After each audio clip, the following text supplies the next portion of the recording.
नमस्कार दोस्तों। आज हम पढ़ते हैं प्रॉफिट एंड लॉस का पार्ट 5। पार्ट 4 तक हम पहले पढ़ चुके हैं, अब पढ़ेंगे पार्ट 5। इसमें थोड़ा सा समझाते हैं, पहले बेसिक जानकारी दे दें किस टाइप के सवाल पढ़ेंगे हम लोग। प्रॉफिट एंड लॉस के लिए पार्ट 5 में जैसे ये कोई वस्तु है, इसको 1530 रुपये में बेचने से जितना लाभ होता है उतनी ही हानि इस वस्तु को 1436 रुपये में बेचने पर होती है। यानी कि जितना लाभ 1530 में बेचने से होता है उतनी ही हानि 1436 रुपये में बेचने से होती है। तो क्रय मूल्य ज्ञात करो, ये सवाल है। अब इसके लिए एक फॉर्मूला है, योग बटे 2 क्रय मूल्य निकालने के ऐसे सवालों के। तो इनका दोनों का योग करना है।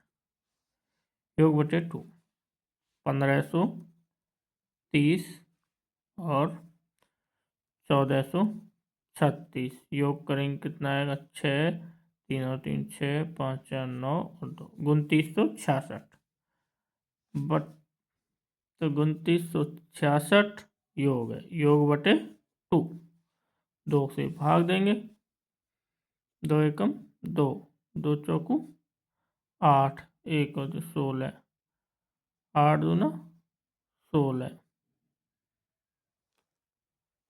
3 दूना 6, 1483 रुपये। यानी क्रय मूल्य जो है 1483 रुपये है। क्रय मूल्य बराबर 1483 रुपये आंसर। ये ट्रिक है, योग बटे 2 ट्रिक।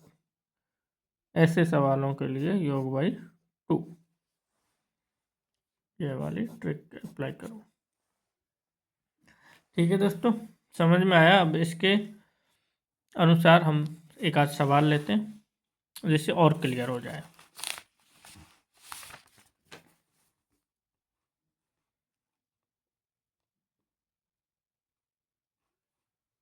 दिख नहीं रहा यार।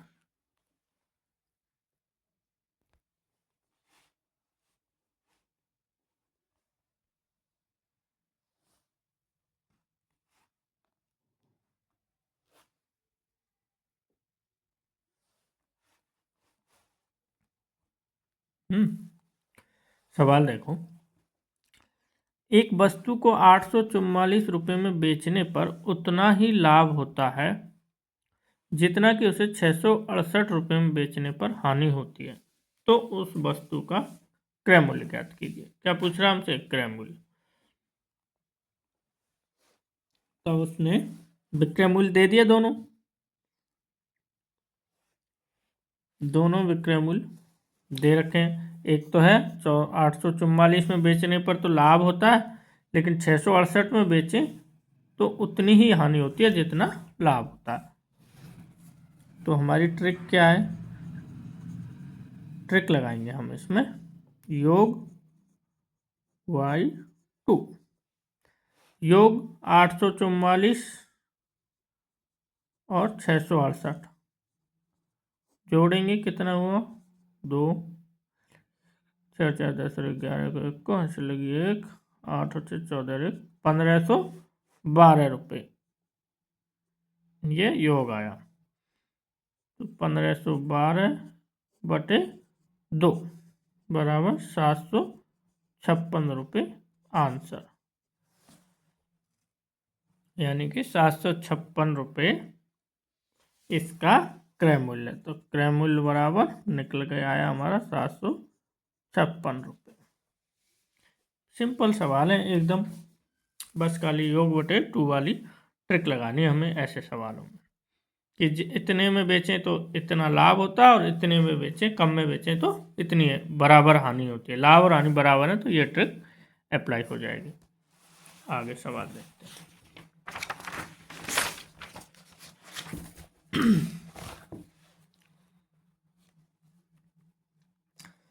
एक दूसरी टाइप का सवाल देखते हैं थोड़ा सा। एक कपड़ा विक्रेता 20 रुपये प्रति मीटर का लाभ कमाकर 8875 रुपये में 125 मीटर कपड़ा बेचता है। तो 1 मीटर कपड़े का क्रय मूल्य क्या है? यानी कि कितना कपड़ा बेचता है वो? 125 मीटर, और 1 मीटर कपड़े पे 20 रुपये का लाभ रहता है वो।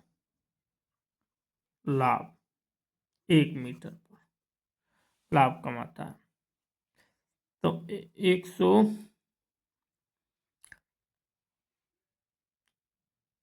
125 पे कितने का लाभ कमाएगा? 125 गुणा 20, 125 मीटर है तो 2500 रुपये का लाभ कमा लेगा कि नहीं कमा लेगा? उसने दे रखा सीधा सीधा कि 20 रुपये प्रति मीटर की का लाभ कमाता है। तो 125 मीटर बेचता है तो 125 मीटर को 20 से गुणा कर देंगे तो 2500 आ जाएगा। ठीक है। अब ये कह रहा है लाभ कमाकर टोटल 8875 रुपये में बेचता है। तो अब इसके लिए क्रय मूल्य निकालेंगे तो लाभ को घटा देंगे। ये तो क्या है, टोटल मूल्य आया, लाभ सहित इतने में बेचा उसने 125 मीटर कपड़ा 8875 में। अब इसमें से लाभ घटा देंगे तो क्रय मूल्य आ जाएगा ना कि नहीं आएगा? क्रय मूल्य, लाभ क्या है हमारा 2500, घटा दो 5 7 3 6 6375 रुपये, 6375 आ गया। ये आ गया क्या? क्रय मूल्य। तो अब ये पूछ रहा है, अब ये क्रय मूल्य कितने का है? 125 मीटर कपड़े का, लेकिन ये क्या पूछ रहा है? 1 मीटर कपड़े का क्रय मूल्य कितना है? 1 मीटर का पूछ रहा है तो 125 से इसमें भाग दे दो, 125, इसको काटेंगे तो कितना आएगा? 51 रुपये पर मीटर। आंसर आया समझ में? यानी वो कह रहा है कि एक कपड़ा विक्रेता 20 रुपये प्रति मीटर का लाभ कमाकर 8875 में 125 मीटर कपड़ा बेचता है। यानी 1 मीटर पर कितना कमा रहा है वो? 20 रुपये। तो लाभ हमने इधर अलग से निकाल लिया। लाभ 125 मीटर पर कितना, 1 मीटर पर 20 रुपये, तो 125 पे कितना कमाएगा? 2500 रुपये। ये लाभ हो गया। और टोटल उसने बिक्री करी है 8875 की, तो लाभ को इसमें से टोटल में से घटा देंगे तो क्रय मूल्य आ जाएगा।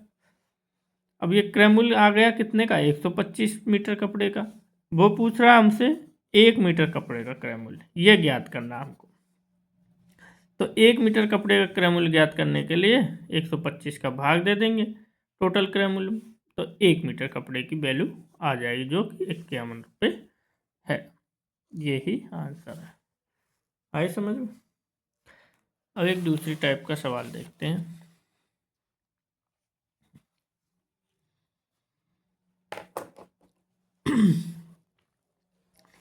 किसी वस्तु को 21 रुपये में बेचने से एक व्यक्ति के को वस्तु के क्रय मूल्य के बराबर हानि हुई, तो वस्तु का क्रय मूल्य ज्ञात कीजिए।